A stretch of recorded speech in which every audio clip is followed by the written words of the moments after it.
জুলাই ঘোষণাপত্র কেন দেওয়া হলো না এই কথাগুলো উপদেষ্টারাই বলবে। তবে আমাদের দাবি হলো, আমরা বিগত 4-5 মাস যাবত বলে আসতেছি যে আমাদেরকে দ্রুত জুলাই ঘোষণাপত্র দেন। এখন কয়েকবার মাননীয় প্রধান উপদেষ্টা আমাদেরকে 3-3বার বলেছেন। ওনার নিজের মুখে বলেছেন, সর্বশেষ 30 কার্যদিবসের মধ্যে বলেছেন। তারপরে উনি বলেছেন যে জুলাই ঘোষণাপত্র এবং সনদ জুলাই মাসের মধ্যে দেওয়া হবে। অত্যন্ত দুঃখ এবং পরিতাপের বিষয়, উনি ওনার কথা রাখতে পারেননি।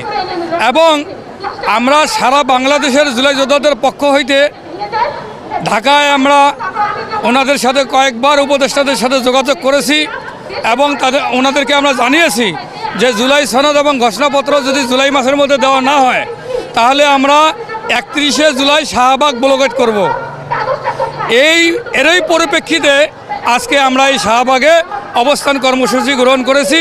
যতক্ষণ পর্যন্ত আমাদের জুলাই ঘোষণাপত্র জুলাই সনদ এই দুইটা আদায় না হবে, শুধু আদায় নয়, এটাকে রাষ্ট্রীয়ভাবে স্বীকৃতি এবং সাংবিধানিক স্বীকৃতি দেওয়ার উদ্দেশ্যে মূল সংবিধানে সংযুক্ত করতে হবে।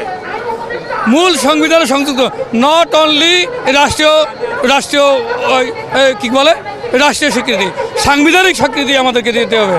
যদি না দেয়, শুধু শাহবাগ নয়, সারা বাংলাদেশের প্রত্যেকটি জেলা উপজেলায় দুর্বার আন্দোলন গড়ে তোলা হবে ইনশাল্লাহ।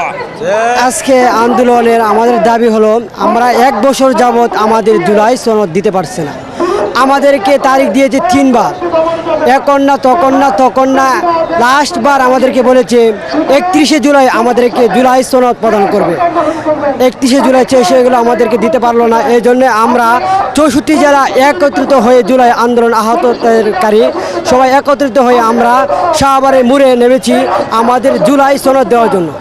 এবং জুলাই সনদ দিবে এবং আমাদের জুলাই প্রসূত করতে হবে এবং আমাদের যেভাবে নিরাপত্তা প্রশাসন দিয়ে যেভাবে করতে হয় এভাবে আমাদেরকে করবে।